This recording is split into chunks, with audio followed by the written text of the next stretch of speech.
The dial peer knowledge continues to build as we add to our knowledge bank, handling overlapping dial peers, hunting through dial peers, and then finally some basic digit manipulation commands. Group all of this together and we have a powerful solution for redundancy. Well, let me start off by reviewing a concept that we talked about kind of in passing during one of the dial peer nuggets, and that is, how does a router handle overlapping dial plans? So say I've got a phone connected to an FXS port on a router, and I pick it up and dial 7770123. Well, it actually matches this dial peer, this one, and this one. It's an overlap to where all of those are possibilities. However, the router's going to look at all of those and say, okay, the closest match wins. So it's going to go out this one. Now, if I pick up and dial 7770124, then it's going to look and say, okay, that's no longer a match, and I match this one and this one and this one. It goes, okay, well, this is 10 matches, this is roughly 20 matches, this is infinite matches. Down here, again, this is going to be the most specific one, so that's the route it goes. So that makes sense. It's very similar to routing for data packets. It always is going to match the closest route in the routing table. So now let's take that concept and say, now, how is it handled if things are exactly tied? Meaning, let's say I had the same dial peer for all these. And I got to grab my right color here. So this is 3, and this is 1, 2, 3, and this is same thing. It's 4 duplicate dial plans. Now they're all overlapping. They're all exact matches. It'll let you type it in. Now, what's the result when I dial this? Well, it's going to go to what's known as the global hunting options. Again, we saw it in passing. That's why I want to bring it up specifically. I've got my router here. I'm going to go into global config mode and do dial peer ? See, one of the options there is hunt. So I type that in and say dial peer hunt, and now we've got what hunting choice do you want? By default, it's going to do 0, which says longest match in phone number, so that's the closest match. We have explicit preference, which is number 2, and then we have random selection that we can fail over for number 3. So it's just going to kind of randomly choose between those. Now, we can modify that, and I would say this is probably the only other one I would use, which is longest match in phone number, closest match, explicit preference, and then least recent use. So maybe I'm using this. Maybe, I've got this for an actual phone number, but maybe this is all 4,000. 4,000, 4,000. And 4,000 happens to be the tech support number for our company. I've got 4 different agents on FXS ports, or maybe they're on a PBX or whatever. 4 different agents, and I want to say, well, Bob sitting here hasn't done something for a while, so he's the least recent use. He'll get the next one instead of it just randomly, Bob's looking around at Joe's phone that's rang 3 times in a row, and he's like, boy, sorry, Joe. It's like, bummer for you. So it might be nicer to have a least recent use for selection for that kind of thing.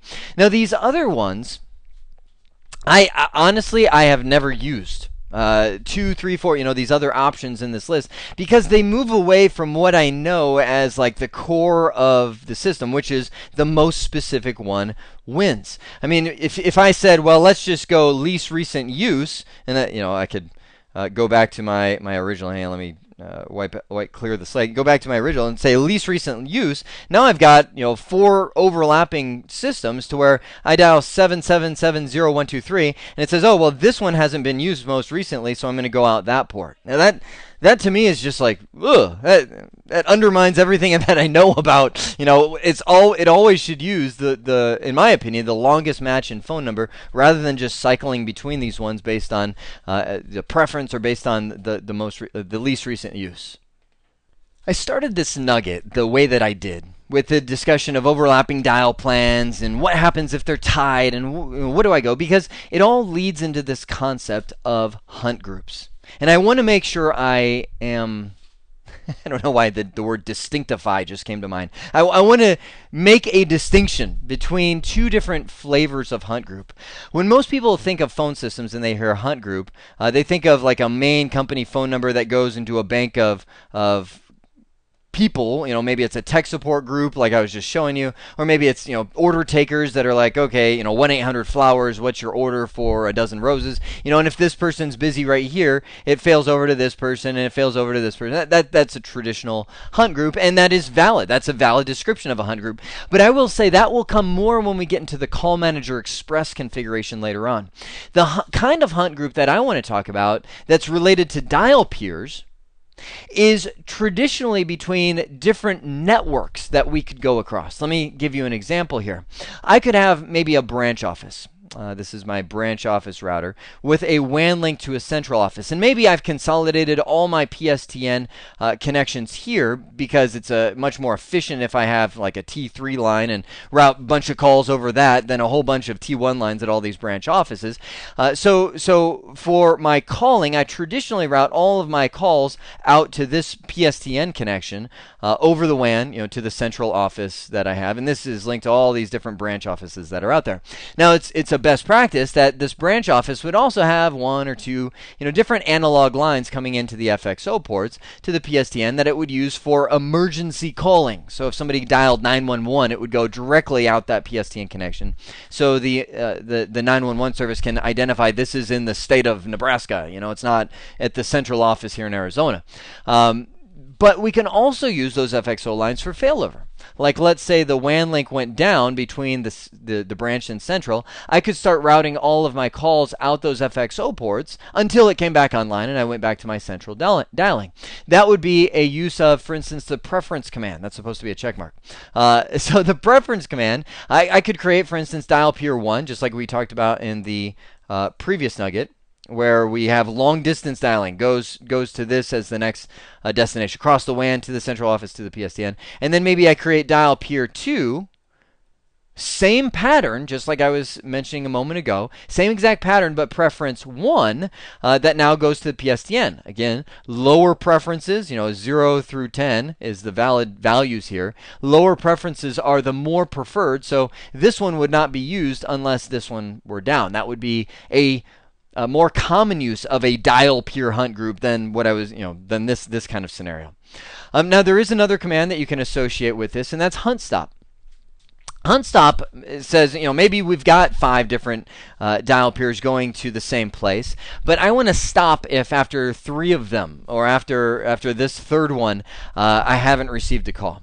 Now normally, and this one I'm just kind of planting in your brain, we're not going to use it yet, but we'll see it because it's used a lot more for this kind of scenario, to where maybe I want to stop once line 1 on all the phones is busy. I don't want to ring their secondary line, because if someone's on a call, it's going to be really distracting when other calls are coming in and ringing their phone.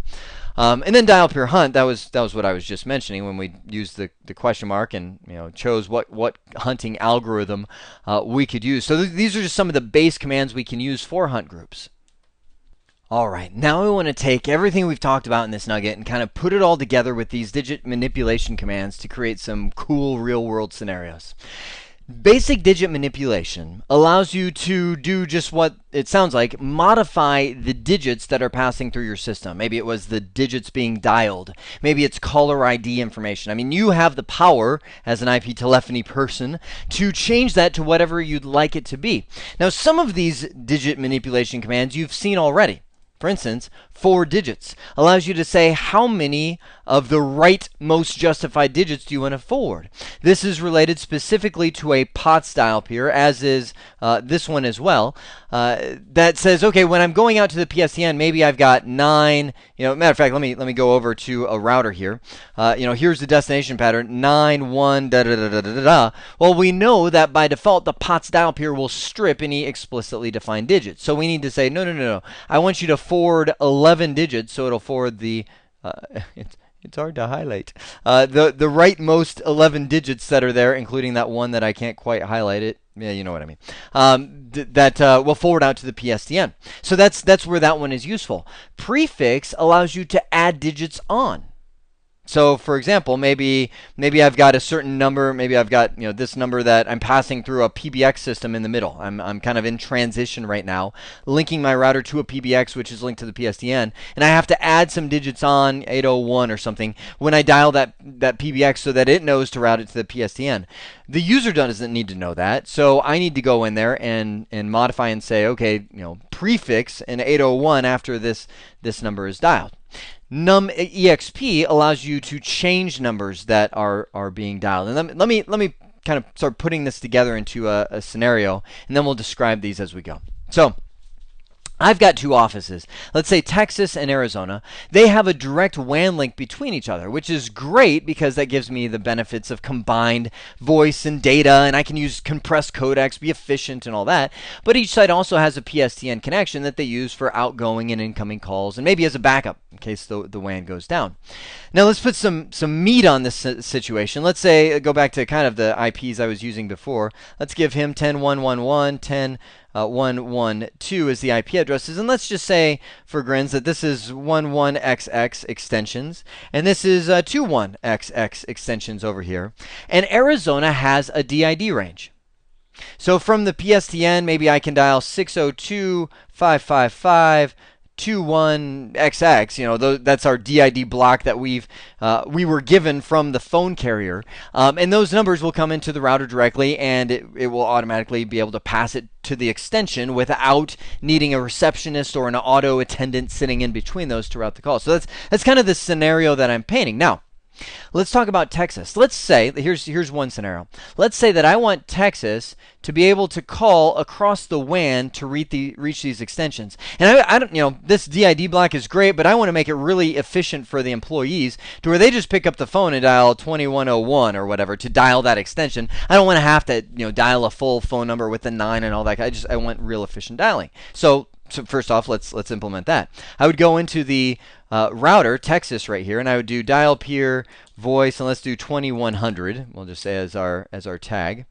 Oh, we need VoIP because we're going over the IP-based network right here. I'm going to do the session target is 10.1.1.2. And I'm going to do the destination pattern will be anything with 21 ... We'll forward over there. Now you remember that the automatic digit stripping only happens with POTS, so I don't have to worry about any digits being auto stripped. So now, I mean, that's done. As long as I have my router over here configured, I have IP phones, but maybe these are FXS ports or whatever scenario. As long as it's configured with the correct dial peers to reach these phones, it's going to pass the call over the WAN and ring those phones. But wait, there's more. I want it to be set up to where if this is down, the WAN has failed, the router automatically routes that call to the PSTN to the correct DID number that matches up to that phone. Well, wait a sec. DID number has more digits than I'm requiring my user to dial. Do I need to send an email? Hey guys, WAN link down. Let's everybody dial the full number now. No. That's where some of these commands come into play, right? So what I can do. Go back to my configuration. I can create dial peer. Let's go dial peer voice 21. Let's call it 2101. Maybe it's our little backup. POTS this time. And I'll do, once again, destination pattern. Let's do 21 ... Right? Identical destination pattern to what we have right here. So right now, if I do let's see if I've got in my history. There we go. Do show dial peer voice summary. Whoa, I've got a little duplicate action going on. This one's down, but that's only because I haven't assigned it to a port yet. Let's do port 0/1/0. That's my FXO port. Now it's going to show up. So now I've got, a full duplicate. It's going to use this or this. Well, you remember it's going to go to those hunting options, which means it's going to try longest match. Nope, that's tied. Explicit preference. Nope, that's tied. So it's going to use random. And one call might go over the IP WAN. One call might go over to the PSTN. So I'm going to fix that. I'm going to do that by typing in preference. And let's just do 1. That's all it takes is just go 1 higher. And now this one is not as preferred as the other. Now wait, there's more. I have to be able to say, well, if it does go this route, if it does use that port, then I can't just send this this number out. I mean, first off, we're going to have some auto digit stripping action, right? Because it's going to be like, well, this is POTS now. So not only is this not a valid PSTN number, but I'm going to strip it down to 2 digits to make it super not even a PSTN number. So what instead I'm going to do is say, well, let me first off, and I'm going to introduce a command you may not have seen before. No digit strip, which turns off that automatic digit stripping feature. And the only reason I'm going to do this is because my phone system that I'm using here requires that there be a 9. Meaning, I actually have to leave the 9 on. I don't want to strip that off for it to make the call. The other reason is I just wanted to show you another command that you could use instead of the 4 digits command, which you can, really, it's equal functionality, just a different command. So now I'm going to add prefix. So I'm going to say prefix, and what digits do I want to add on? Well, I'm going to say 9 for an outside line, 602.555, enter. Are you getting it? So what we've got here now is we've got a POTS dial pair that is configured for the identical extension, but it's the secondary. It's going to fail over to that. And if it does fail over, it's not going to strip any digits off, but instead it's going to prefix some digits before it sends it, and it's going to be 9602. So from a user's perspective, I mean, come on. Come on. If you need to pause the video and, grab a paper bag and start breathing in it because this is so amazing, do that, because I don't want you to pass out. But this is amazing from the user perspective. They pick up and they dial 2101. They hear it. They're waiting. They go, okay, ring. It goes through. From their perspective, they don't know. They don't care if they're using the WAN or the PSTN. They just want to call Bob. Behind the scenes, we do miracle work to make it happen. Now, it's funny because, I'm sitting here and like, isn't this amazing? This is amazing. We have done one more thing to go without notice in our world. Meaning, you probably have heard the phrase that an IT person that is completely invisible and never needed is doing their job well. I mean, it's like the only time an IT person is called in is when something bad has happened, or they want to discuss how do we get Facebook hits on our website or something. Like this is one of those things that you're going to configure, and it's like, oh, this is glorious. But your goal in this is that it is so seamless to the user that they never end up calling you. Okay, last one I want to bring up here is numexp. A translation rule I'm just going to leave as honorable mention because there's going to be a whole nugget on that later. Think of that as advanced. This is basic. This is advanced digit manipulation commands. Numexp is a fun one that allows you to globally, that's a keyword, globally put digit manipulation on your device. It could be as simple as doing something like this. Let me go here. Let's say I go on my Texas router and I say num -exp, and it says, okay, what is the dial digit pattern? And I'll say if somebody calls 911, an emergency call, I actually want to translate it to 1102. So now I pick up my phone. Actually, hang on. I think this phone is still configured for PLAR. Let me do a section voice port. It is. Let me just go in and adjust that. Voice port 000, no connection PLAR, because that just wouldn't be fun. So I'm going to pick this phone up and dial 911. And it immediately, I mean, you can see on the debug right there, well, you can't really see because it's so fast. But you can see that there it is. Called number is 911 up there, and all of a sudden you see the debug going, whoop, we just flipped and matched the outgoing dial pair 1102. That just shows this digit manipulation is taking effect. Now you might say, well, Jeremy, why would you do that? Why would you take 911 and send it to an extension? Well, maybe you have a local security office. Maybe you've got security guards or something like that on premise at your facility that could respond a lot faster than 911, and who can also make a call a lot faster if 911 needs to get involved. I mean, people call emergency numbers. I could tell you story after story. I'm not an emergency number guy, but probably to my detriment. I've had my kids, Anyway, I'm not going to tell you all these stories, but I never call emergency numbers. But I've also met people that are like, oh, I'm coughing, I'm choking on my chewing gum. 911. Did you know I coughed when I choked on my chewing gum? So you might want a security office there to handle chewing gum choking incidents that can respond a lot faster. And then if they need to forward the call onto 911. 2101, they can. Do you get that? You get that picture there. So that's what numexp does is do that. Now you could also let's take another situation. Most of the time, the PSTN carrier, when they give you a DID range, they'll do some auto stripping for you. Like they'll say, here's your DID block, so when people call that, it goes to you, but they will automatically strip that down for you when it comes in. A lot of them do, and a lot of them don't. A lot of them might forward the whole 10-digit number into here, at which point you might have the Arizona router going, well, I see 2101, I don't see 602.555.2101. So we could do something like this. I could do numexp 602.555.21 ... and then translate that to 21 ...